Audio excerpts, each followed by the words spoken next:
Muslim country, but even in these Islamic countries, it's burning me.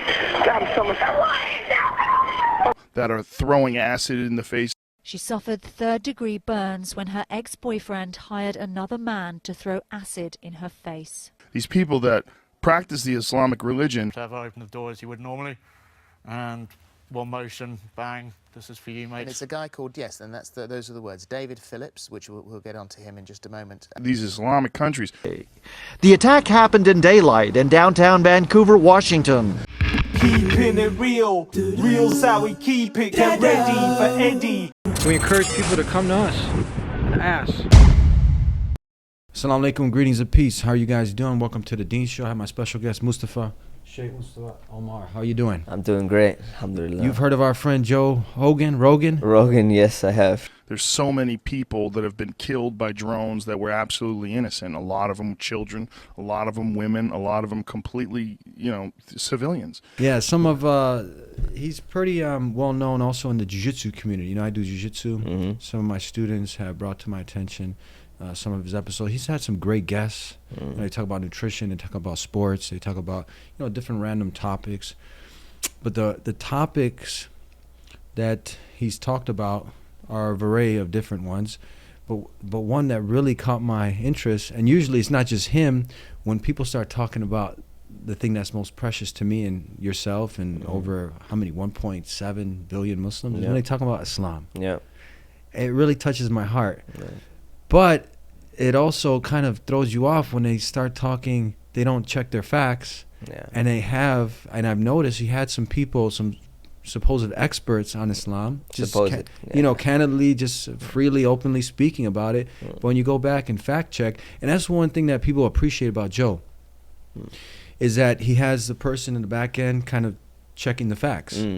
But here's the thing, even when you do go back, it's interesting that, and I believe it was in April of 1979, something like that, Time magazine did an article discussing the amount. It was like over a span of 100 years, over 60,000 publications, books were written against Islam, right? So that's the other thing. When you go back and you start, fact checking, are you really actually checking the facts? Because you're gonna, the Islamophobia industry is so huge. It's a $200+ million industry. Yeah. So I hope after this, Joe, he can invite someone like you. You're in California, aren't you? I am in Southern California, yes. Yeah. That would be, I think that would be great. That would be being genuine, because you got all these people coming on, when you talk about Islam, and these are obviously Islamophobes. Right. Yeah. What are your thoughts on that? Yeah, I mean, someone who really hates Islam, they have an irrational fear of Islam, which is what Islamophobia is, right? They're going to give you a very distorted view of what the religion represents. So it's if someone is trying to be honest, they're trying to be objective, they like to do fact checking, then they should make sure they bring a person who actually can at least represent what the Muslim viewpoint is, and then weigh it, and then do your fact checking, and then decide between what is fact and what is fiction. Right? That's exactly what needs to be done. Joe Rogan, I mean, we have a lot of things. I think he's a pretty cool guy.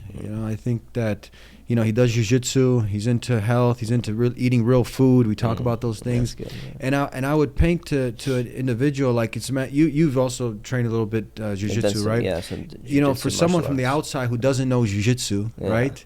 They can't really appreciate the technical aspect of it. Just like someone coming on talking about Brazilian Gracie Jiu-Jitsu, and they're like, look at these guys, a karate guy is someone who's, because Jiu-Jitsu is now bad for business, taking over, right? It's the proven most effective martial art. And they're like, well, what they do is, they get these guys between their legs, and they try to get them tap out by squeezing them so hard between their legs that their guts come out, or, they put the arm lock on and they get their buttocks so close so they can let the toxic air out of their rear come out.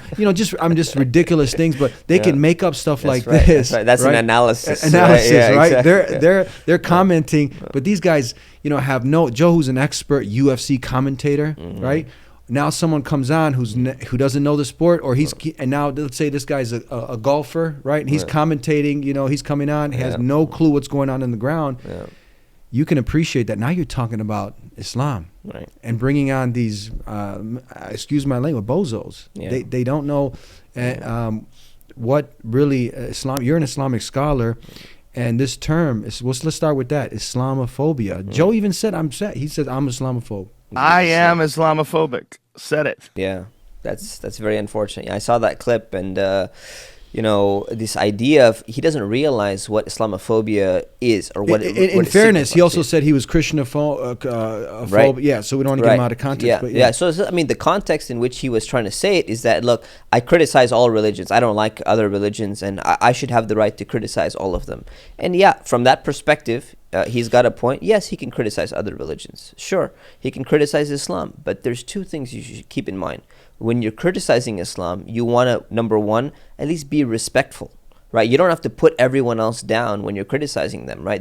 That's intellectual integrity. And then the second aspect is when you're criticizing, criticize correctly. Criticize with actual facts, right? There are things you don't agree with. You don't have to agree with everything. You don't have to accept Islam. But when you're criticizing, don't criticize false things, right? And this is the problem with some of these guests that he's been bringing on, and some of the comments that Joe was making, is that he's saying false things about Islam, attributing them to Islam, but they have nothing to do with Islam. Totally false now. Totally false. I mean, that's misleading. Then that's the thing. It's extremely misleading, and not only is it misleading, it's not only intellectually misleading, it actually causes violence. Islamophobia results in mosques being burned around the country. People being shot in a mosque in Canada just a few months ago. It results in people dying. From mosques being burned down to people being attacked for just looking like they might be Muslim. The alleged case here where an Indian man was killed in Kansas. We saw an 87.5% increase in hate crimes against Muslims. Well, those are official numbers from experts who study this day in, day out. That's not to say President Trump is necessarily responsible. So there appears to be a correlation. We don't know if it's a cause yet, but there appears to be a correlation between political rhetoric and hate crime. But it raises the question, could Trump do more to help stop it all? Here's what history tells us. Following the 9/11 attacks, hate crime spiked. 6 days after those attacks, though, President George Bush spoke at the Islamic Center of D.C., speaking of tolerance, and hate crimes dropped 66% in the next 6 days. It results in people failing to get jobs because people are discriminating against Muslims. I mean, this is happening. This is a reality that's taking place, and Joe is feeding into, putting more fuel on that fire, basically. He's feeding into that propaganda machine that's taking place right now against Muslims, particularly in the West. And that's something that he should be more careful about. Yeah. Where do you want to start? There's a few here. There was a lot. He's over the years, he's brought on many people. So maybe we can do a continuation, but I think let's start with Islamophobia. I mean, one of the guys he brought on, he comes up with this ridiculous idea that Islamophobia, it was invented by the Muslim Brotherhood, right? Yeah. And actually, the term started, as you may or may not know, it started with the Muslim Brotherhood, and a very smart strategy. And it's just this term so that no one's allowed to criticize Islam.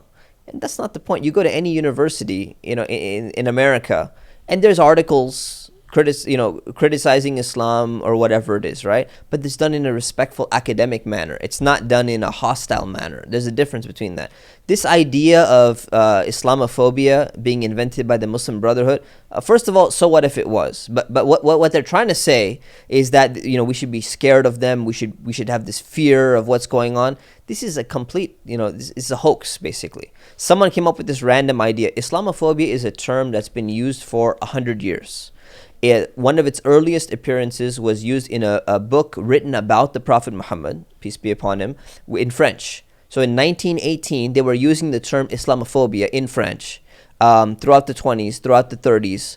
It started to become more prevalent in the 70s and the 80s, and specifically after September 11th and with rising Islamophobia that came out. This is so basic fact checking that he could have gone to, and I'm not even going to advertise the website. Robert Spencer is a guy who hates Muslims to the core. He's like the king of Islamophobes, basically. This guy had to come out with an article saying, look, guys, we shouldn't make this argument because it has absolutely no basis whatsoever.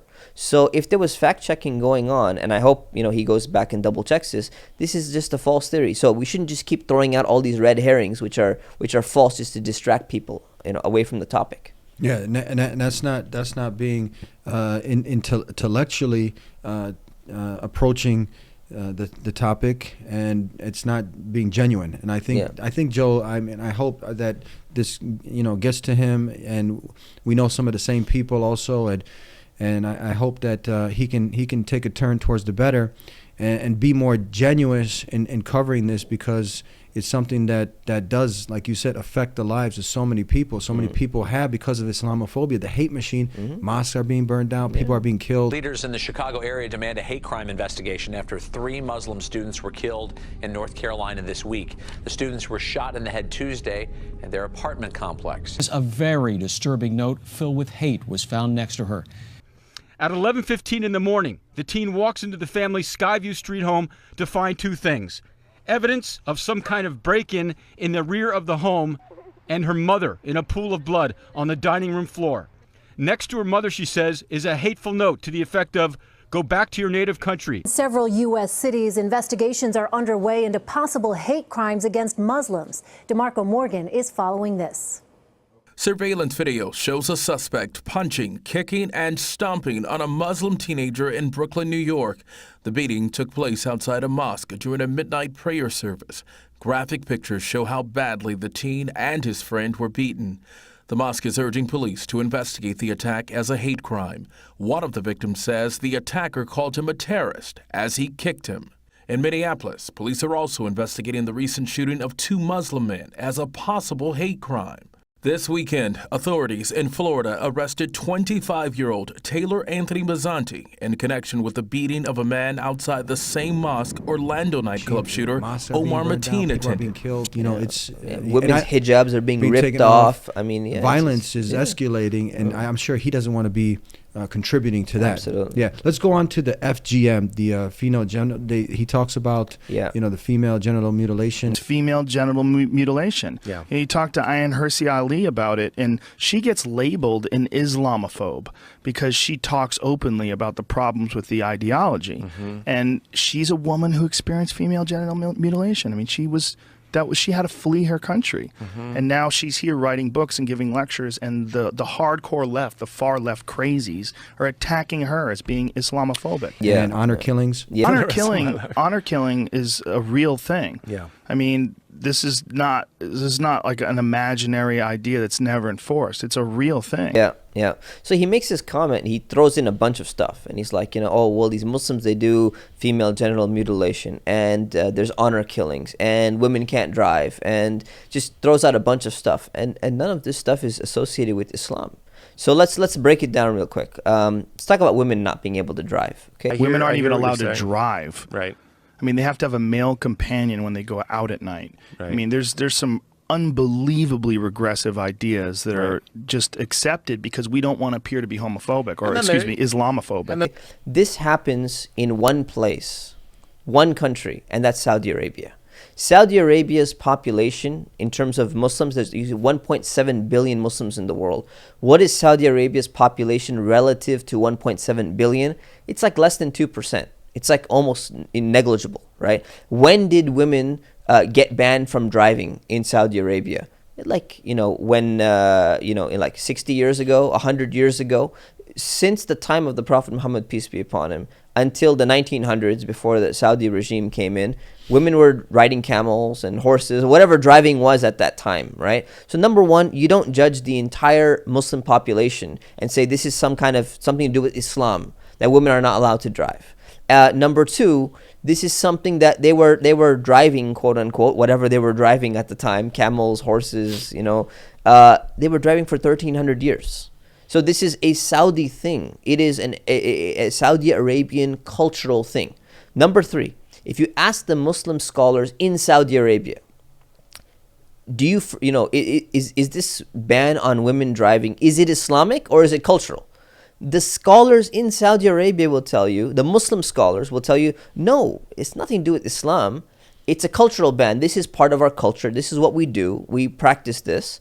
They're not even claiming it's Islamic. Yet you keep getting this accusation again and again, and it's almost, we keep on hearing it oftentimes. People keep quoting, well, women in Islam can't drive. No, women in Saudi Arabia aren't allowed to drive. There are 49 Muslim majority countries. That's one. The other 48 don't have any problem with women driving. So that's a non-topic. That should not be affiliated with Islam in any way, shape, or form. So it's not affiliated with Islam. I try to investigate what's the wisdom behind it. You know, is it, again, not to do with Islam, but what did they say? You know, is it something, because what did they even culturally, because even when someone looks into it and sees like, again, not to do with Islam, but culturally, why are they, why are they doing it? You know, why did they prohibit? I heard something along the line, because when you go through in some places where, you know, if a woman, to protect her from when she goes out somewhere in a rural area in a desert, you know, there was highway robbers or something, something like type that. Of protection. Yeah, some kind of protection. That's probably some type of the rationale behind it. Yeah, but like as an American, right, this doesn't concern me so much. I mean, this is Saudi culture. Yeah. This is an internal issue. I let them deal with it. Why why should I be sitting here, and why should Joe be sitting here? There's so many issues in the world that we can focus on. You know, you know, in India, we had some guests from India. They said, look, if you eat a hamburger, you go to jail for 7 years. Why ain't they talking about that? Exactly. That should make headline news, right? You know, if you eat meat because they worship the cow, I couldn't believe it. Yeah. Did you hear about this? Did you know that? No, I didn't hear about this. Yeah. Yeah. I mean, women are being killed in India. Young girls are being buried alive. I mean, they're being killed in China. The same thing has happened. There's so many issues to bring up, but then we go and we focus on, oh, well, look, Saudi Arabia is doing this. We need to liberate the women over there. And somehow it's associated with Islam. Well, first of all, it's not associated with Islam. Not associated with Islam. Not associated with Islam. Let's go to the next one. You want to add something else to this? No, that's good. Honor killings. Honor killings. So this idea just keeps being thrown out there. Oh, we have honor killings. Honor killing. Honor killings. It's very clear in the Quran. You cannot take the life that God has prohibited you to take. Life is honored, right? Except with some right. Right, unless you're you're enforcing some type of law, someone stole or committed murder or did some type of major crime or something like that, no one is allowed to take the life of another person. Now, is honor, like in this honor killing idea, is basically, you know, your daughter or your son goes and does something that you didn't want them to do, and you end up killing them, right? Or you end up killing someone else, and this tribe gets in a fight with another tribe. Where is this in Islam? I would love to see one verse in the Quran quoted regarding this practice. There's not a single verse in the Quran. I would love to see one hadith, one statement of the Prophet Muhammad, peace be upon him, where this practice is somehow justified or something. It's not. In fact, Islam forbade all of these types of killings, right, and actually put an end to it. This is a tribal practice, right? This idea of exaggerated honor, and my honor has been there's no basis whatsoever. So whenever you ask someone about honor killings, say, okay, show me some evidence. And what they're going to do is like, well, look, there was one Muslim guy who was in this one country, in this one village, and he happened to do it, right? So there you go. One guy out of 1.7 billion people, or 100 or 1,000 people out of 1.7 billion people somehow, makes a justification that the religion is teaching them to do that. We don't do that in America. We don't go, oh, look, there's a bunch of people that went and shot their family, they shot their parents, or their parents went and shot their kids. 25-year-old Brian Lawrence pleaded guilty to murder charges after admitting to police he beat and burned her body before dumping her remains in the water. Lawrence told investigators he was jealous of all the attention Maddox received. McCarthy is charged with murdering the 3-year-old girl the world came to know as Baby Doe. Her mother is charged with being an accessory. Prosecutors say Bella was murdered because McCarthy believed she was possessed by the devil. It's a true story. This isn't something you made up. You took a lie detector test. Yes, I did. And you're the one who insisted on taking it. Mm-hmm.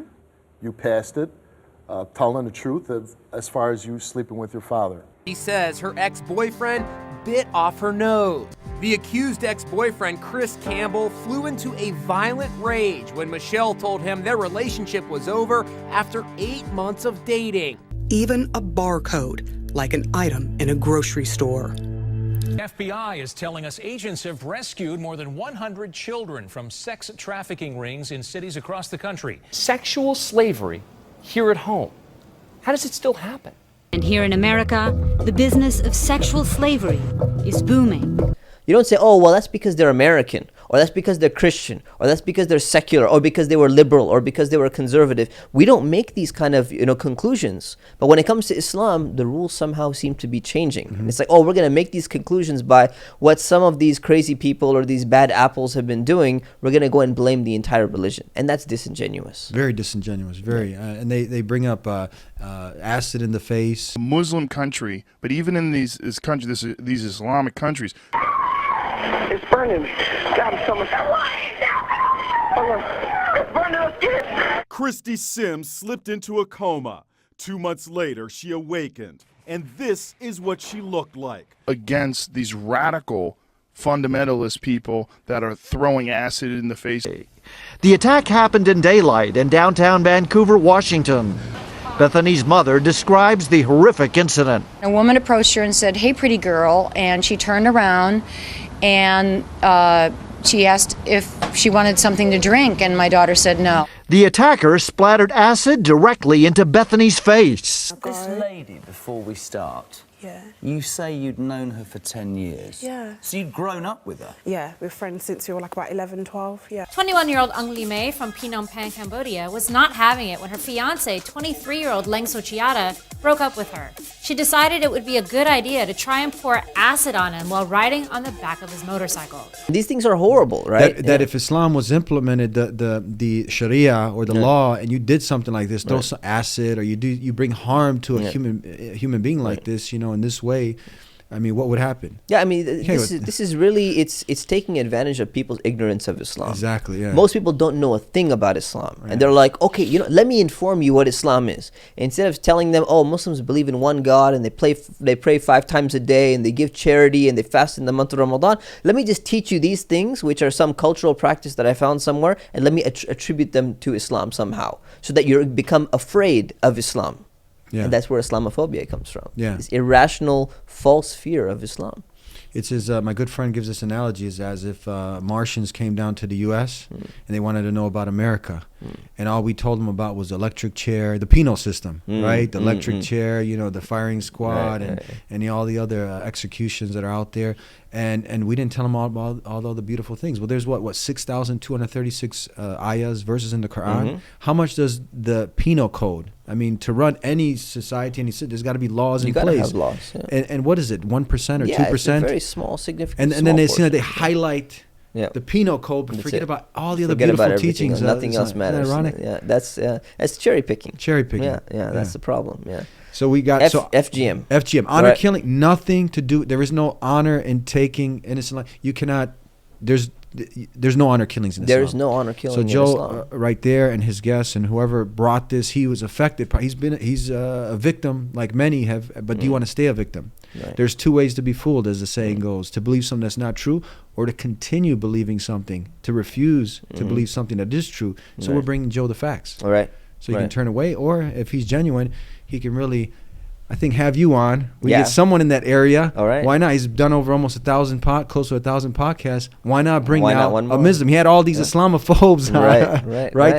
Talking misinformation, lies about Islam. Right. Why not have a Muslim? And that's the goal. Hopefully, at the end of the show, we can have you guys push this to him, and hopefully get to him, and he can go ahead and make an adjustment there and make things right, because that's offending over 1.7 million. It's not about, people say, oh, it's free speech.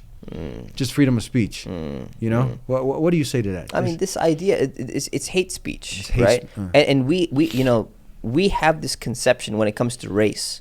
We don't start using the N-word. We don't start, making fun of, Jews and their race and all of that stuff. There is a certain type of speech where we should at least show some level of respect, right?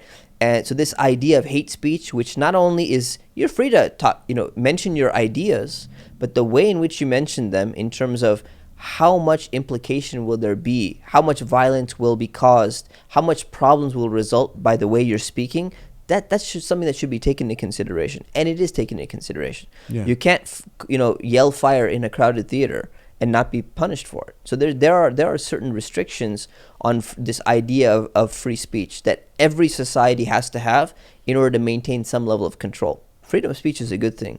You want to air your views about Islam? Okay, go ahead, air your views, but at least do it with proper fact checking. Yeah. Do it in the right way and try to be respectful about it. You're more likely to convince other people than to just throw out your hatred and your anger. That's there. And the best way to fact check also, because I mentioned, I have so much negative propaganda, so you might fall into one of these sites that are just professional Islam bashers, they get paid for it, is again to have a Muslim scholar, someone such as yourself. If you want someone else or whoever, we can have our brother here, or we can hook you up, Joe, and we can bring someone, an expert in this area, to help clear up many of these misconceptions. FGM. Female genital mutilation. So this idea of female genital mutilation, most people have probably heard about this. It's cutting part of the women's private parts out, or the entire thing, or closing it or something like that. Basically, this practice began either in Sudan or Egypt, 800 BCE, 800 years before the birth of Jesus. Right? What does that say off the bat? This is not something that Islam introduced. It's not something that, all of a sudden Islam, which came about 600 years after Jesus, or the Quran somehow introduced into this region. Now, where is this taking place? Primarily, it takes place in Africa, Northeast Africa, and it kind of spread across Africa. This is an African issue. So Christians are doing it there? Christians are doing it there. Let me give you some statistics here. You got Eritrea, Christian country, majority Christian. You got Ethiopia, Christian country, majority Christian population.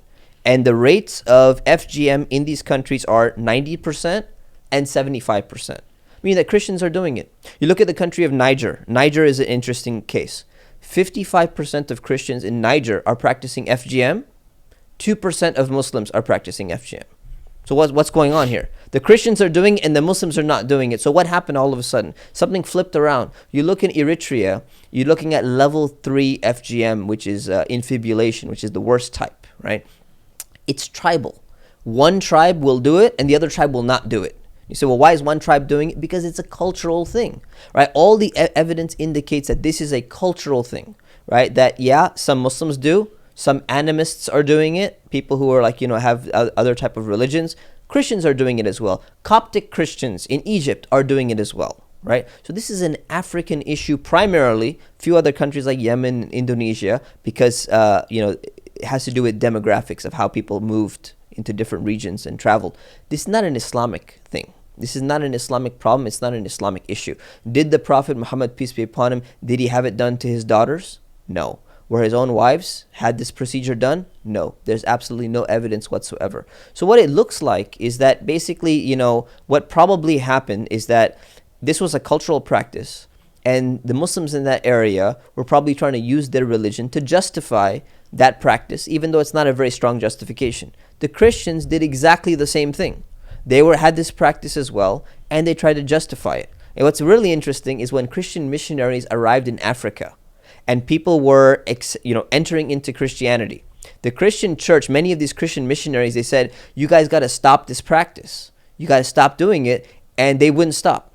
So they said, okay, we're going to kick you out. We're going to excommunicate you from our churches. You can't even be a Christian anymore if you continue this practice. And they continued it anyways. And they said, okay, fine. So many people got kicked out of the church, which means that this is a tribal thing. Are Muslims in Pakistan doing this? No. Are Muslims in Saudi Arabia? Are Muslims in Syria? Are Muslims in Lebanon? Muslims in Palestine? Muslims all across the world. Like I said, there's 49 majority Muslim countries. 1/3 of the Muslim population lives in other places as minorities. The vast majority of Muslims are not doing it. You don't have any solid evidence linking this to to being a practice in Islam. Yet it keeps on being tied somehow with the religion of Islam. And I don't understand why this keeps happening. It's like people, whatever they can get their hands on, either out of context, to twist it, to cherry pick, any stone they can get to throw. That's it. It just goes back to being disingenuous and misinformed, and a victim, many people, to that false propaganda that's out there. But Joe, our friend Joe, talks about being professionally objective. You're supposed to be professionally objective, professionally wise. Being wise, right? Yeah. One of those things is, to do what we're suggesting that he does, is why not bring on your friend, Bring on someone like you, and let's go. Let's talk. Let's have it. That'd be I think that would really bring on a lot of viewership, huh? Absolutely. A lot of people be in tune. Like now he's got his buddy who's making these claims. You know what I mean? Right. And now we got someone who's gonna fact check it right there. He'll say, you don't have to go back to the internet on the spot, searching around, right? Yeah. All right. Let's go to another one about the Muslims being the ones responsible for the most suicide attacks. Dad, how about the one that is responsible for most of the suicide bombings? Oh, that was so Islamophobic. I am Islamophobic. Yeah. So this idea of, suicide bombings and suicide killings and all that, it's important, again, to understand this in context and understand, where did this start? What is the history behind it, and why do people do it, and where's the connection between Islam? There's always somehow this connection between Islam and suicide bombing. That's what's in the minds of many people, because that's what they consume in mainstream media, unfortunately. Let's take a look at some facts, okay? The first recorded suicide attack that we know of as human beings, as researchers, was actually done by Christian crusaders against Muslims. So there was a group of crusaders who actually sunk their own ship so that they could actually result in 10 times the deaths of Muslims on that on the expedition, right? So this is the first incident, right? This is classical.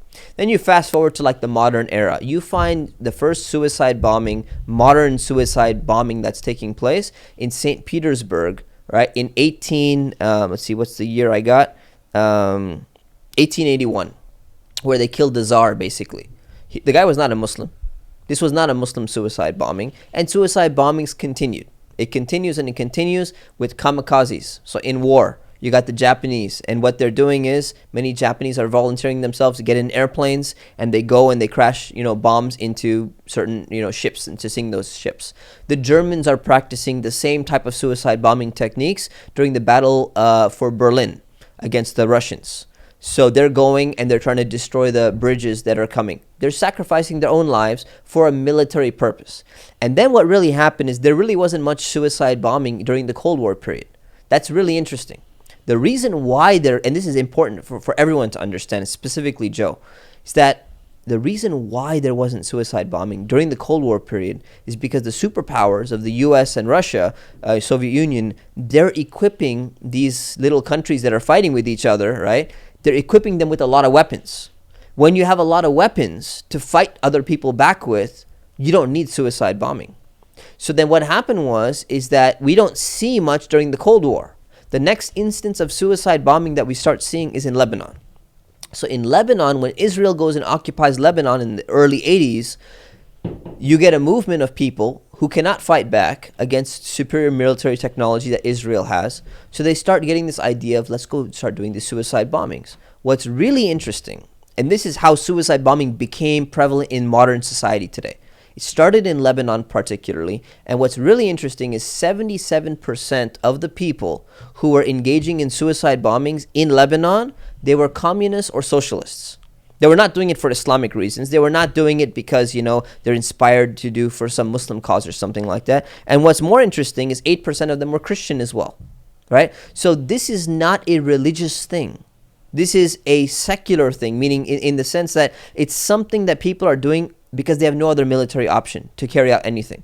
And then when people saw that Israel actually backed out of Lebanon, they say, oh, well, it looks like suicide bombing's potentially working, and we don't have any resources to fight back, we should do something along these lines, right? So now somehow, what's going on in the world today is whenever you find a group of people, it doesn't matter if it's the Tamil Tigers in Sri Lanka who are not religious, this is not a Muslim group, they have nothing to do with Islam at all, they were conducting suicide bombings against the government so that they could get their own Tamil region, right?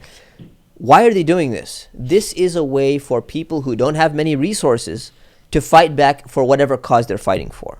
So when you're deciding who's a terrorist and what's a terrorist and who's fighting and who's suicide bombing, the first thing you got to ask yourself is this cause justified, what they're fighting for? Are they freedom fighters or are they terrorists? The second thing is, do they have the ability to fight or they don't have the ability to fight back? If they don't have any weapons and they're being oppressed or they have no resources whatsoever, then yeah, they might be willing to utilize their bodies. What does all of this have to do with Islam? Absolutely nothing. There is absolutely nothing connected with the religion of Islam that's saying you should go and use yourself as use your body as a way of going and, targeting a specific bomb at an individual, or going and, killing innocent civilians, or all the other things that are somehow connected or tied to suicide bombing. So this idea of, Islam is responsible for suicide bombing is just another one of those, just fake, misleading propaganda statements that just keeps being thrown out there, and it kind of takes away the context of what is the political circumstance going on in that specific area, in that country, where we need to analyze, is this struggle just or unjust? Killing of innocent civilians is never just. It's never allowed in Islam. But that's not even, when people say suicide bomb, they're not even talking about that. They have a problem with this idea of suicide and bombing and killing or whatever it is. This is a military thing. It's a political thing. In order for this to take place, there needs to be a political context. That's what needs to be kept in mind. And who substantiate academics, they don't bring them on mainstream media because it doesn't support the narrative. No. And it would educate the public to the awareness of really what's going on in these areas of the world. That Robert Pape, the terrorist expert, he analyzed over 1,000 different terrorist attacks to date, and he talks about, this has little to nothing to do with Islam or religion. A lot of times he said that many of these are secularists, he says, and people are about to do a suicide attack, and now they're going to face death, and all of a sudden they become religious. Right. Because that's it. Now people find God at the end, and now they cling on to it. But in reality, it's because they want the occupying force out of there, and like you're saying, they have no other means. And again, anything to do with Islam now? Yeah, no, it's all political. It's political. It's political. That's exactly what the terrorist expert, Dr. Robert Pape, an that's academic from the University of Chicago, says. That's what every terrorist expert says, that, there's a political, objective that's there. You need to justify that objective. You're gonna justify it either with nationalism, Nazi party, neo-Nazi, whatever it is. You're gonna justify it with some religion that you practice. You're gonna justify it with your superiority of your race. You need to justify the political objective. Some people will use religion to justify it. Some people will use nationalism. Some people will use race. They'll use other factors. If there's no political objective, then there's not going to be any terrorism. In my opinion, it's injustice, humiliation, oppression that are the most common causes of terrorism. Some people claim that religion motivates terrorists. However, the academic research of Dr. Robert Pape has proved the claim to be false. What I did is I collected the first complete database of every suicide terrorist attack around the world since 1980. The first version of this database was published a few years ago, and it went from 1980 to 2003. Think of that as like the pre-Iraq database. And then the second version from 2004 on, think of that as the data that's happened since Iraq. And what the data shows quite clearly is that the principal cause of suicide terrorism is foreign occupation. In that period from 1980 to 2003, there were 315 completed suicide terrorist attacks by 462 suicide terrorists who actually killed themselves. I don't mean attempts. These are people who actually killed themselves. The world leader during that 24-year period was not an Islamic group at all. They're the Tamil Tigers in Sri Lanka. The Tamil Tigers are a Marxist group, a secular group, a Hindu group. In fact, over half of those 462 suicide attackers were purely secular, because you see many Muslim suicide terrorist groups are also purely secular, such as the PKK in Turkey. The PKK in Turkey, which did numerous suicide attacks in the 1990s, is again a Marxist, read anti-religious suicide terrorist group. Because you see, if Islam, as sort of a radical religion, or if it were just radical Muslims doing this, then what you would expect is sort of this thin veneer of suicide attack kind of scattered all around the world. You would expect that, there's 1.4 billion Muslims, there's this teeny tiny fringe of Muslims kind of everywhere who'd be willing to do suicide attack, but that's not the way the data looks. It's really concentrated, and it's really concentrated in occupations. Yeah. So I wonder, like people like Joe or whoever, to get criminals out or get people who've taken over his backyard. Maybe he got a few acres, right? Yeah. And they're bringing harm upon his family, killing somebody. He's got a big family. What would, again, Islam doesn't justify killing innocent men, women, and children. That's clear. But what would many of these people end up doing? You can imagine. We have guidelines. There's guidelines in Islam, right? Yeah. That keeps us in check. Keeps us that's in important. check. Yeah. Imagine if people don't have any if they guidelines. Which they don't. Imagine what the people be doing. Absolute chaos. Yeah. Yeah. We got a few more. We're gonna take a break, and we'll be back to keep addressing some of these. Much of the misinformation is too much to cover, but we're just giving a few of them here on the show, and hopefully our good friend, we can have him on the program. He can come even on the Dean Show, or we can reach out and have our friend Sheikh Mustafa from the College of California. California Islamic University. Yeah, we'll be right back. Don't go anywhere. We got some more exciting things to cover. Be right back. Peace. Assalamu alaikum. Welcome back to the Dean Show, and this is our sincere, genuine attempt to reach out to people such as Joe Rogan.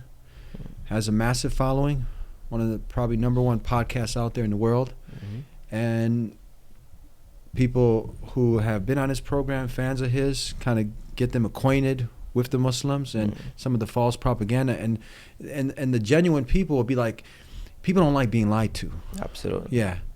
So when you're lied to, you're like, what else have I been lied to, right? Yep. Yep. And there's a lot of things out there, misinformation, and it's just sad to say. I mean, Joe, like many, have fallen victim to the Islamophobia machine. Imagine if $250,000 plus is being spent on bashing Islam, creating mistruths and misinformation, you're going to get affected by it. That's right. Yeah. Let's continue going on to another one. He talks about the stoning of homosexuals. How many of you believe that the Word of God is the best way to deal with homosexuals, and that whatever the Quran says, it says they should be stoned to death? Yeah, he mentioned the Quran says to stone homosexuals. I mean, I would just say to Joe, I would love to see that verse, because I've studied the Quran for over 15 years, 6,236 verses. Never came across that one. So I don't know which Quran he's looking at. I'm not sure which one he's going to, but I would love to see where it says that, because I missed it, and I think every other Muslim in the entire world missed it. Yeah. So there's no stoning in the Quran of homosexuals. No, the only time it talks about homosexuality in the Quran is in the story of Prophet Lot. It doesn't talk about any other rules with regards to homosexuals in the Quran. So I'm not sure where exactly he's getting that. Let's go into women being silent, not being allowed to talk. And like he goes into this thing about how many of you think that women should be silent, and that they should listen to their man, because this is what God has said. And they all raise their hand. And he's like, see, this is not radical Islam. This is just Islam. So all these people that say, oh, they're so radical, they're radical Islam. And like he doesn't even realize that he's demonstrating radical Islam. So he said the Quran says that women are not allowed to talk in front of men. They have to be silent. So again, I don't know where he got this from the Quran. There's something similar to that in the Bible. Okay, let's see what happens when we read some verses from the Bible to people here at West. Islam has been under constant scrutiny, and Muslims are being accused of following a religion that has no place in our Western culture. We would like to read a few random passages from the Quran and see if you agree.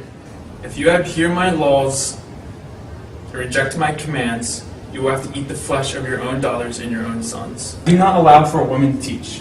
If two men sleep together, you will have to kill them. See, this is actually not the Holy Quran. This is actually the Holy Bible.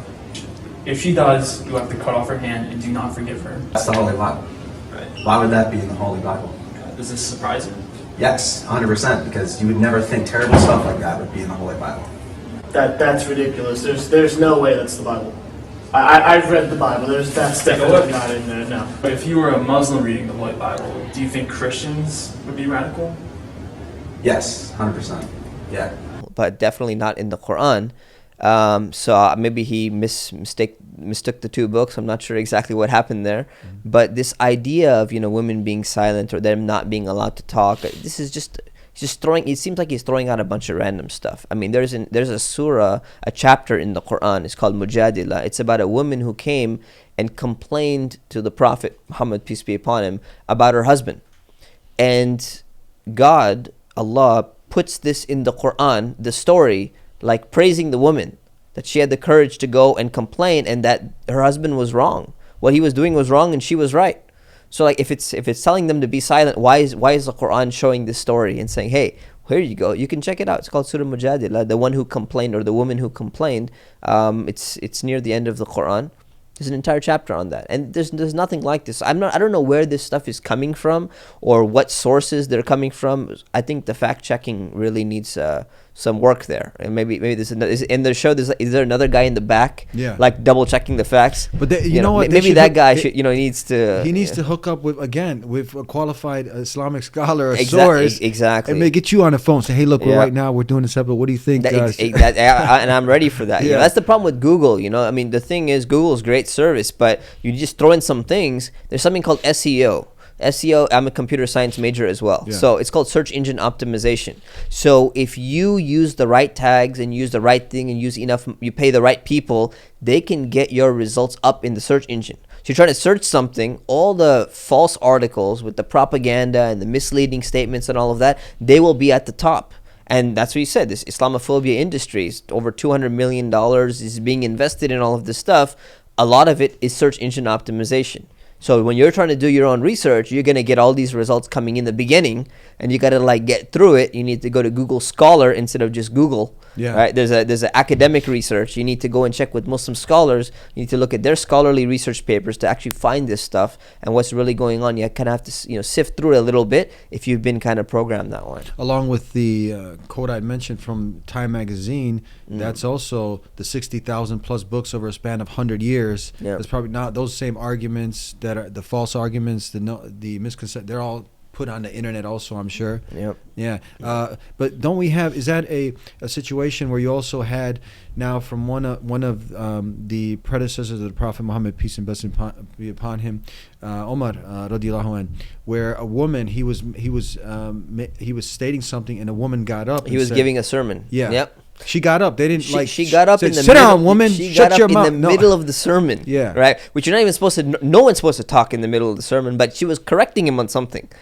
She got up and she's like, "I gotta correct you." She fact checked him. And he's the leader of. We're talking the Muslim world at the time, which is stretching, throughout the Persian Empire, Roman Empire. I mean, this was a major thing. It's a political leader. You try this on some other people, and you see what happens to you. Let alone being a woman, So we have that history. But she was fact checking based on evidence. That's right. Not just And he admitted it, and that's the beautiful thing. That's the beautiful thing about Omar. He admitted it. He didn't say, "I'm not going to take this advice from a woman," or "She interrupted me during my sermon." He realized that what she was saying was correct, and he said, she quoted a verse of the Quran that he didn't really reflect upon at the time, and she's like, he's like, "You're absolutely right. I forgot. The woman is right and I'm wrong," and he declared it publicly. And that's the beauty of that humility. When you realize you're wrong about something, you realize you said something incorrect, you're willing to make that adjustment and say, it doesn't matter who's correcting me. If I value the truth, I'm gonna be willing to accept that I made a mistake. And that's interesting because you do have, and again, our friends out there from the Christians and Jews, and I never want to, intention is never to put down anyone's religion or anything, but you do have an aspect of a community there that are deliberately trying to confuse people, spread this false information, and some of his guests that have been on there. So why? And I think a part of it was inbreeding. This is your own theory. No. Look at Someone else Muslims has a theory? and inbreeding, major problem. I've never heard this before. Especially with immigrants in Britain, like the Pakistanis in London. They're part of a media program, and they constantly have attacks on Islam. Akbar! Akbar! Greetings, infidel. I work with care. I want Sharia law in this country. Women are second-class citizens. I hate white males. Am I liberals or am I Islam? And his friend, who's actually a Catholic Christian, It's all the same now. and others, he was on his show. This would apply. These verses would apply if you're, because this is part of the New Testament about being quiet, not speaking in public, not teaching in public, covering your hair, all of these things. So it's like you're attacking Muslims, but these It's in people your own would, book, yeah. it's in your own book. These would be Christians who are totally Islamophobic. This not everyone. You have so many Christians who are out there who are guarding Muslims from praying. Absolutely. We have great alliances. With some great people out there. But these people, I think, who have more in common with such radical fringe elements is like it's like they're the new version, the upgrade of the KKK. Exactly. Right? They have more in common with. They actually agree more with ISIS. That's right. You know what I mean? That's right. They're very similar. Yeah. So now they don't see what their own book is saying. Yep. And we can play this all day now at night. We can Yep. start throwing these verses and explain this one. Yeah. Explain that one. And that's the hypocrisy of it. Hypocrisy. Even if we had those verses, which we don't, but if we had those verses, then you have the same verses. So if you say, well, ours aren't taken literally, because that's normally the answer. We don't take that literally. So why do you have to take ours literally then, right? But it's not the case. Yeah. But that's where the hypocrisy comes in, and that's a problem. People should understand where they themselves are coming from before, and you clean yourself up before you start criticizing, other people. Yeah. Let's move along. So we covered that one. This guy, I just don't know. It's just mind blowing. His guest, Joe's guest, who he has on the Joe Rogan podcast, who is this guy? He starts talking about Muslims' treatment towards Jews, right? And we've had programs on this in the past. Well, let me just cover this clip first. What is the position on Islam regarding Jews? Okay. Well, we escaped Lebanon because we were going to be executed. Okay. It wasn't by the Amish. Okay. Right. So I said, you know what? Rather than kind of go into a whole treatise, here's what I'm going to do. I'm going to share with you a montage of imams from around the world. So this is not culture specific. There's an Indonesian imam, a Malaysian, Kuwaiti, Yemeni. So these are at their sermons. This is at the mosque where they are preaching what should be done to the Jews. And one of the particular imams was showing images of the Nazis bulldozing skeletons into the ditches. And he was lamenting to God, why, God, didn't you give us the pleasure of exterminating those Jewish rats? Why do you hate us so much? Those Jewish rats? Some version of that, right? So he picks some random. You hear what he's saying? That some imam, somebody. What do you say to that? Yeah, this is what you do is you cherry pick some random quote unquote imam making some statement somewhere and say, look, there's a Muslim somewhere who has some type of following, 10 people, 100 people, we don't even know. And look, he said something wrong. There's like people like that around the entire world who say really ridiculous things. The former chief Sephardic rabbi of Israel has just proclaimed that the only reason that you, as a non-Jew, exists on earth is to serve Jews. Another Jewish religious leader says it's moral for a Jew to murder you and steal your heart or liver if a Jew needs one. Now, maybe you think I'm making all this up, but I tell you, Jewish extremist evil is too crazy for anybody to make it up. Now, you probably haven't heard the rabbi's words yet. He's not on Fox News. CNN doesn't cover it, but it has been covered extensively in Israel, just not America. Of course, Rabbi Yosef is right. Most Gentiles do serve the Jews. We fight their wars in Iraq and Afghanistan, spill the blood of tens of thousands of our young men, and suffer terrible injuries and death to those nations. We spend a treasure of trillions of dollars in these wars for Israel. I believe that there is an honor in you that will not allow you to be a slave to anyone, much less to such an evil power as Zionism. Even some courageous Jews are joining the fight against Jewish extremism, and I salute them. Right, in all religions and in non-religions as well, So this is the problem: is that you go and cherry pick something and you say, oh well, that's that somehow represents what all 1.7 billion Muslims are saying. That's again very disingenuous. That's the problem, is that you're not being honest with people, and you're misleading them to think that all Muslims believe this thing because one person said it. Okay, what is their basis for saying it? Is there any basis in the religion? Our religion is based upon the Quran and the teachings of the Prophet Muhammad, peace be upon him. Did he exhibit those things, or did it contradict what he's teaching? None of that stuff is there, you know. So when it came to the idea of this, how Muslims treat Jews, or how Islam is supposed to be dealing with Jewish people and all of that, this idea is ridiculous. You know, that Muslims have been living with Jews in many parts of the world, specifically in Spain, in the past, when Muslims were actually in control of Spain for like 800 years. Muslims and Jews were living there peacefully. There was no major issues. Muslims and Jews were living peacefully in the Ottoman Empire. In fact, when the Jews were kicked out of Europe, most of them were going to the Ottoman Empire, and they said that they were flourishing at that time. In Spain, it was their golden age. So relations between Muslims and Jews, outside of some hostile political context, has always been generally fine, and it's still the case generally outside of any political context. Where's this idea of hatred from Jews? And because of some imam quoted something, right? We can go and we can start showing clips of Christian preachers. Chabad calls non-Jewish women shiksas. Shiksa literally means whore, and it calls Gentile girls shikselba, or little whores. Now, can you imagine the outrage if Gentiles or any Christians call Jewish girls little Jewish whores?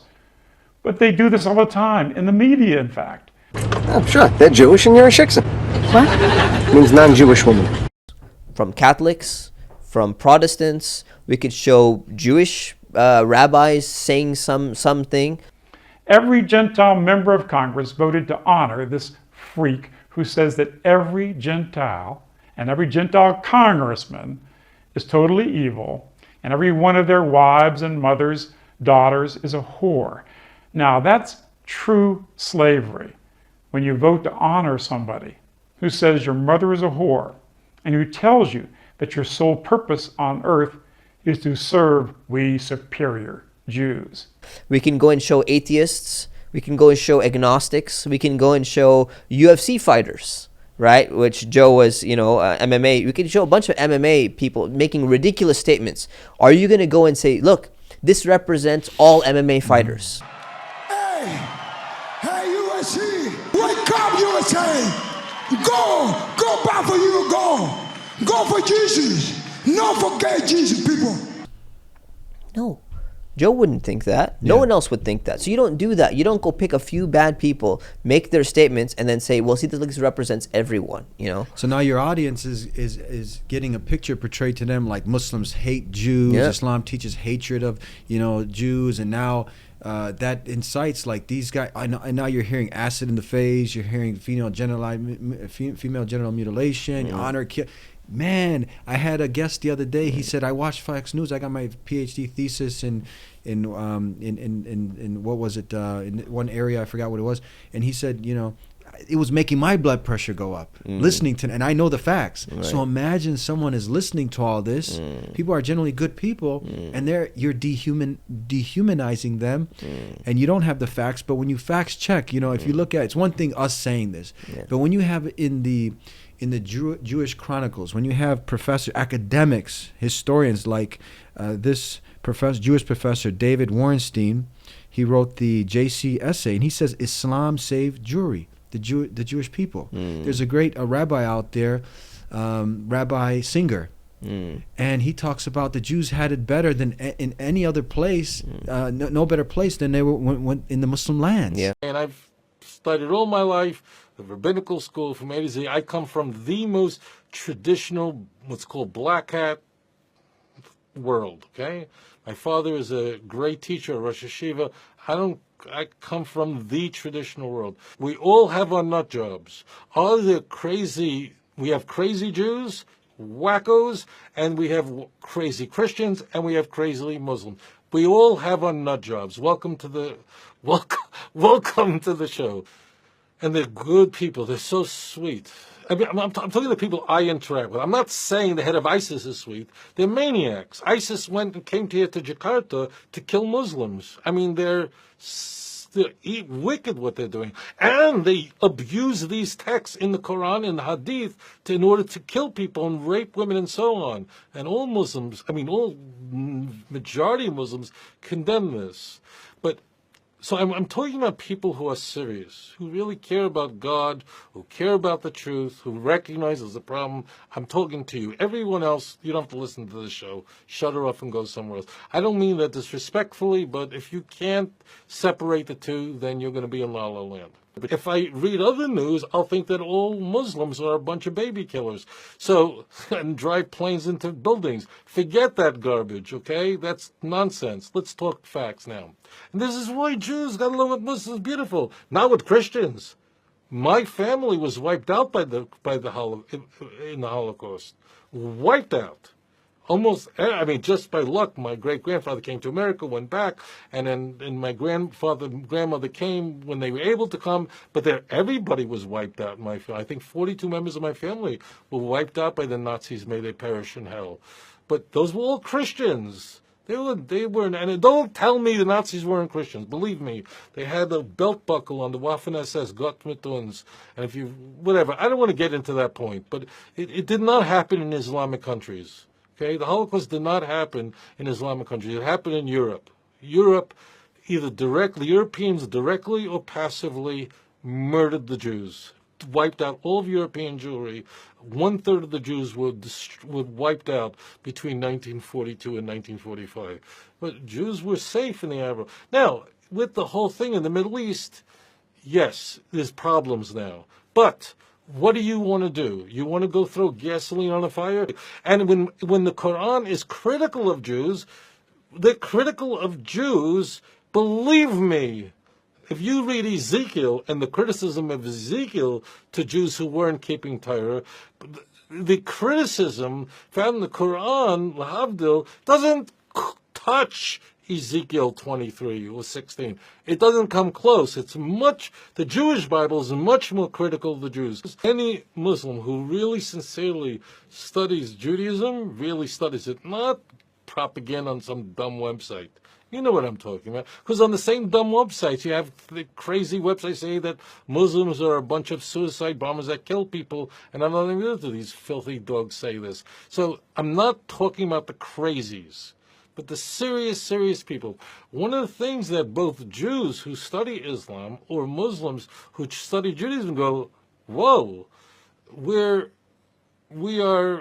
it's shocking how similar we are. We are not exactly the same. Let's get that clear. In the old days, before, the state of Israel and so on, there were crazies who persecuted Jews. But frankly, there is a reason why Jews in the Islamic world, whether it was in Yemen or in Morocco, did fabulous.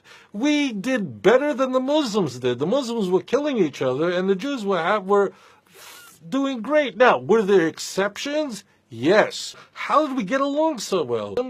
My friends, there is a reason why Jews and Muslims got along better in Yemen, got along better in Morocco, got along better in Egypt, got along better in Iraq than Muslims and Muslims did when they were unfortunately killing each other over what? Over primarily politics. Albania, how many did after the Holocaust, how many Jews were taken in by the Ottomans, by the Albanians, by the Muslims. You also have my good friend Miko Pilit, who's a strong advocate, because all this stems really for the theft of the Palestinians' land, right? This comes from that, but before this that, modern conflict. But you have Jews. My Jewish friends, Rabbi Weiss, who's been on the show.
My Israeli friend, Miko Pilot, he's been on the show. When you take away people's land and you destroy their homes, when you incarcerate their fathers and quite often their mothers, when you shoot their brothers and sisters in their school, in the schoolyards, this is what we get. This is the price that you pay as a society that maintains such a brutal oppression and occupation against another people.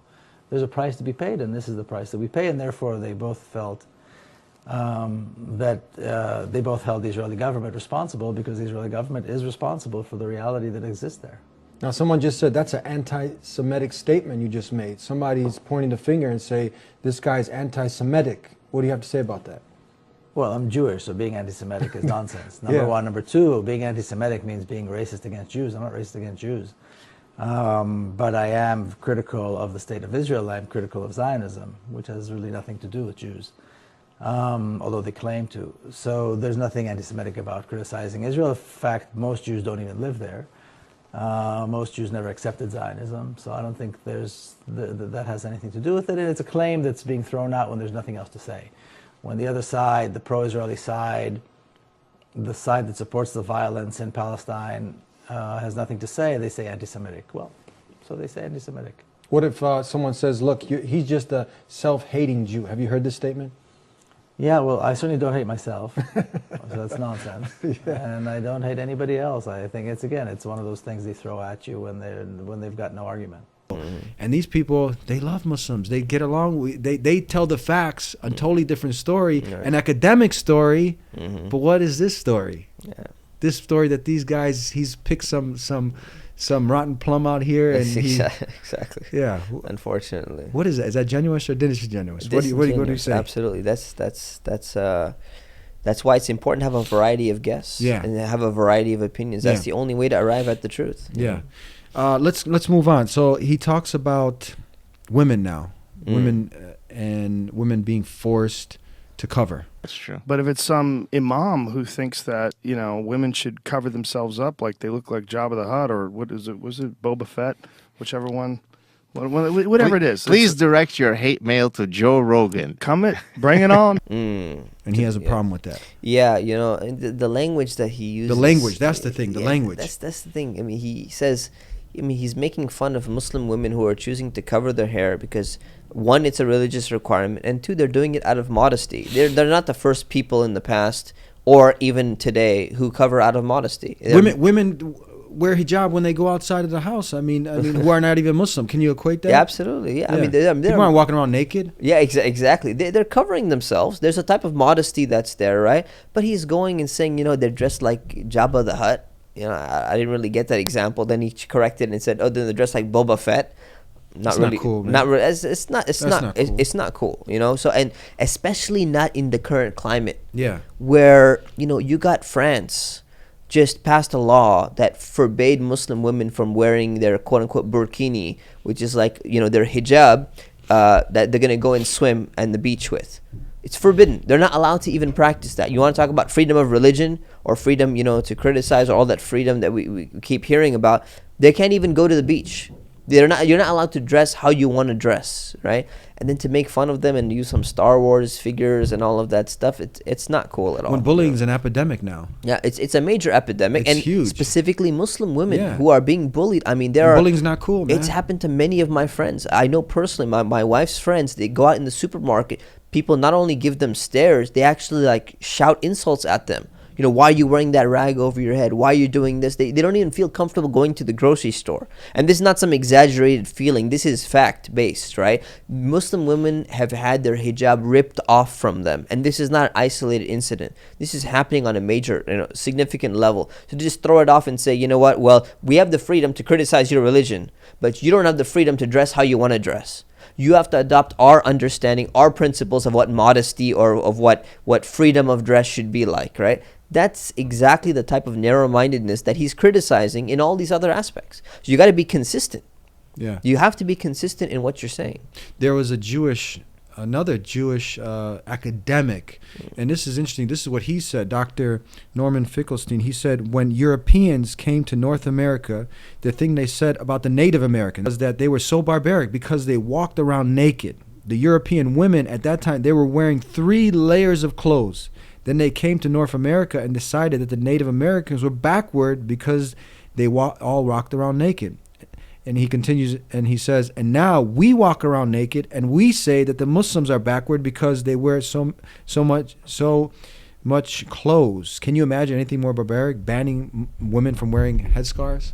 So this is a Jewish man, right? Absolutely. Who's got, you know, who has friends with Muslims. We're friends with him. I mean, these are people working together to get some obvious facts. What do you think about that? So he's talking about when they came over, they were wearing pretty much hijab. Yep. If you look at the pictures. Exactly. Right? Yeah. And they were walking around naked. Now they're trying to. Exactly. Yeah. That's really the problem. The crux of this problem is this holier than thou attitude. Yeah. Right? It's like, you know, looking at them, these are less, you know, less people than us. They're lesser than us. They're uncivilized. They're backwards. In one of his, you know, things he said, him or one of his guests said, Islam is 500 years behind. I mean, what is that supposed to mean? Like this idea of, well, we've changed our cultural norms. We started dressing a different way. We've even changed our morals. And now you guys are behind now. You know, you should be following exactly what we're doing. We set the trends, and if you don't follow the trend, then you're backwards. You're behind. You need to catch up. This idea, this is like that Orientalism idea that, you know, Edward Said was mentioning in his book, kind of deconstructing this idea of people who are in a position to go and like classify others into a certain frame, thinking that you need to be like us. You're uncivilized. We're civilized. We need to come and civilize you. There needs to be a little bit more nuance than that when we're trying to understand people. And Joe's a bright guy. I mean, he mentions when he starts to think objectively, like he says, professionally, wisely, and he sees like, and he mentions this about why would people be doing some of the things, right? And he talks about their natural resources being stolen. He talks about the dehumanization. And that's what really gave me hope. You know, when I saw him talking about that in this clip, to the suppression of the people that live in these places where their natural resources are being stolen by the war machine, which is undeniable. Undeniable what's going on in Iraq or in Afghanistan, how much of the hustle has to do with the natural resources, whether they be the poppy fields, whether they be the minerals in Afghanistan, whether it's the oil in Iraq. Undeniable that these people are being, for sure, they're subject to the war machine that's coming in to steal the resources. And that's something that people are aware of, and you see these images of these people in these Islamic countries that are dying, that are getting bombed on, and also the dehumanism that they're subjected to by a lot of people that are trying to justify these wars. That is the only thing that makes sense to me. He's like, yeah, okay, I understand. Muslims around the world, their resources are being taken from them. They're being oppressed. They're being dehumanized. He says, we're not going to deny what's happening in Iraq, what's happening in Afghanistan. It's horrible what's happening. And then he kind of hints at the answer that he's almost there. He almost figures out why Islamophobia is a problem, why we shouldn't be, you know, doing all this disrespect and all of that. But then right when he's there and he's saying, you know, that could play a role, then his guest, you know, somehow diverts him and takes him off on some other tangent. And then that thought is just gone. So I think Joe is searching. And I think he's trying to find out, but it's like someone who has a problem, an addiction, or whatever they're trying to get rid of. But all the friends around them, they keep reinforcing that behavior. And even though they're trying to get out, until they kind of clear their way from those friends and try and associate with other people, and spend a little bit time with others, they're not going to be able to get out because they're always being sucked back into that bad habit that they have. When you blow up people back into, you know, time, I mean, you like he said, Joe says, you know, you steal their resources, you do all sorts of injustices towards them, and now you're criticizing these countries, Afghanistan, you have Iraq, that just been blown to smithereens. How do you, and then puppets been put, you know, they've been colonized, you know, puppets been put as to run those countries. How far forward do you expect them to be when you've like blown everything up? That's true. What do you want? That's true. You know? Yep. Yeah, that is it. It's and then at the end to try to blame Islam when you burned all. I mean, if you blown up their libraries. Yeah, you took the libraries, you stole the artifacts. It's crazy stuff going on. Yeah, the things that's keeping people sane there is Islam. Exactly. Keeping people. That's what led to the destabilization of the entire region. I mean, it's much worse than it was before. Mm-hmm. So complaining with the false pretext of supposed biological weapons and all that, and that all turned out to be false. I mean, that's the importance of fact checking. Yeah. Again, right? If someone would have, if some people would have done their proper fact checking, all these people would not have been killed in Iraq. They should not have been killed in the first place, because the whole pretext of invading Iraq was about these chemical biological weapons that never existed, and in fact our data was not even accurate on that. It was just it was a lie. It was a lie. So it was built. The premise was built on a. Well, we know today it was a lie. And I'm sure Joe and most people would accept it. This is very clearly now come out to the public that this was a lie, and this pretext was completely made up. It's completely fake, based on flimsy information. And then you have conservative numbers. What do they put it at? You have physicians for physicians for social responsibility, something like that, where they talk about almost in a span of 10 years, like almost 2 million innocent lives were lost on a war that was based on a lie. Based on a lie. Yeah. There was have you seen it's a great documentary by a really respected investigative journalist. It's called Dirty Wars. Yes. Have you seen that? Yes, I have seen that. Yes. People need to see that. They need to see that. Absolutely. They showed. Did you see the part? The guy's just sitting, and he worked as a translator for the army, for the Americans, and then what happens in one part of the documentary Dirty Wars? They're just hanging out. The guy just got married. Now people they have to put themselves in the situation. Yeah. The guy just got married, and they heard some helicopters, whatever, and then he goes outside. And I don't know, him, his son, and how many other people just killed. They were just enjoying themselves. Yeah, they're just dead. Yeah. So people have been dehumanized. That's the thing. We don't hear their stories. They're not seen as people. They're just seen as just a target. And they're just numbers. Yeah. 1 million, 2 million, 500,000. It's just a number for most people, unfortunately. And all based on. And Joe's a objective person, and many of these events that have happened, such as 9/11 and whatnot, he's had people like the people who want a new investigation on 9/11. And he's someone who doesn't just swallow this stuff whole, believing it. His guest talks about these guys who did 9/11. Tower 7 is unquestionably one of the hardest things to answer. So you just got to just, like a detective, you got to look at it like a detective. You got, okay, that building came down. So the people want to know what happened at Tower 7. How come it looks like a demo? It looks like it exploded. It must be exploded. That's the conspiracy theory. What does the government say? Nothing. It's not in the 9/11 Commission report. They deny it. They don't say anything. They don't acknowledge it. After public pressure of wanting to know if that was a controlled demo or not, we want a real investigation. Finally, in 2008, NIST finally came out. A government agency comes out, and they ask him. They go, "What?" He gives a little presentation that Tower 7 was brought down because it got too hot, and then he starts fielding questions. And they said, "Why didn't you guys test for explosives? This is what this is all about." You know what he said? The answer was, there were no witnesses that said they heard explosions. That was his answer. And there's endless video after Someone's video gonna make a meme after of that. video Endless. after video after video. Firemen, policemen, witness after witness after witness after witness. There's all on video. Right when it happens, and then the bombs went off, and then before that plane, and then bombs were and then the whole lobby was just bombs, and then we turned around, we were going down the elevator, and the elevator blew up, and everyone's saying bombs. The newscasters are saying while they're there, everyone's saying bombs are going off everywhere. They took all that and buried it. They were saying there's all this. They said NIST, it's on video. They're saying we didn't have any. They go, you didn't check for explosives? They go, no, we didn't check for explosives. There was no witnesses that said they heard explosions.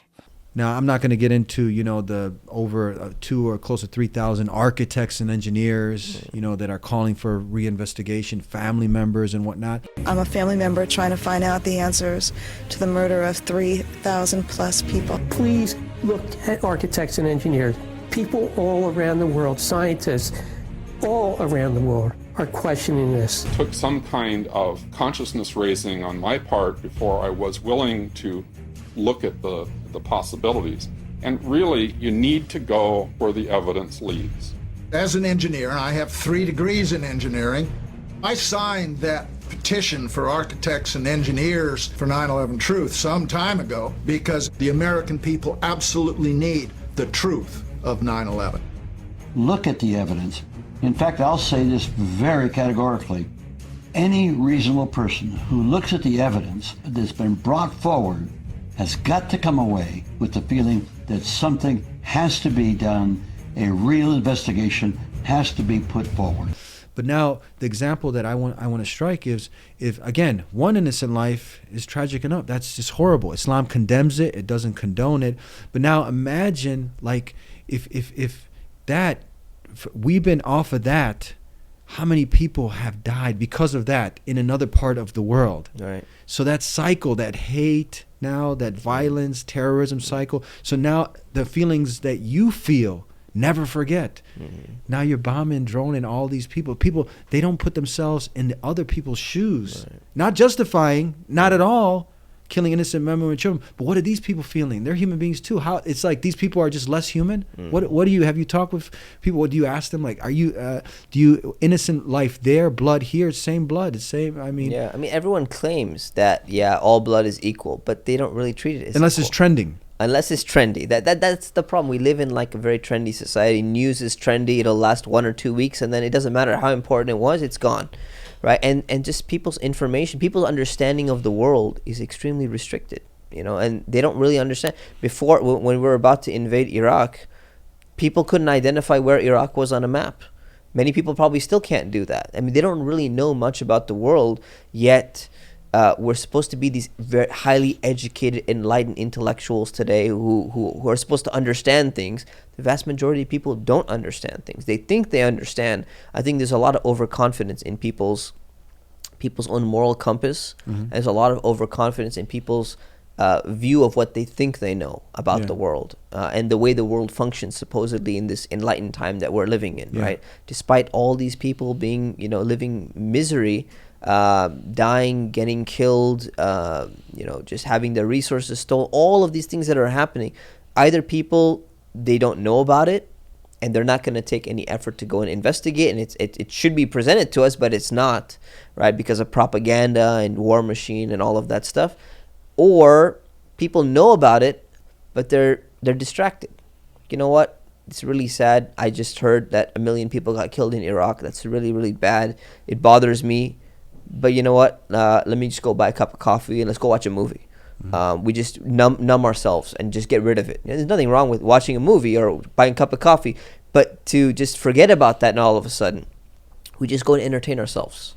And that's big. That's the problem with our culture, I think, is that even when people do find out, most people, when they find out, they want to just remove that because they feel like they can't do anything about it. But you know what? They can do something. The fact that they know about it, the fact that they speak about it in their own small circle of influence, that's going to influence other people, and eventually public perception, public opinion plays a major role in whether or not you're going to go and invade a country or kill a group of people or, incite hatred against a particular religious group or religious minority. That makes a difference. So even if you think like you as a small person, you only have like 10 friends, 20 friends, what am I going to do? I can't save like the entire world. Yeah, you can't save the world, but your contribution is important.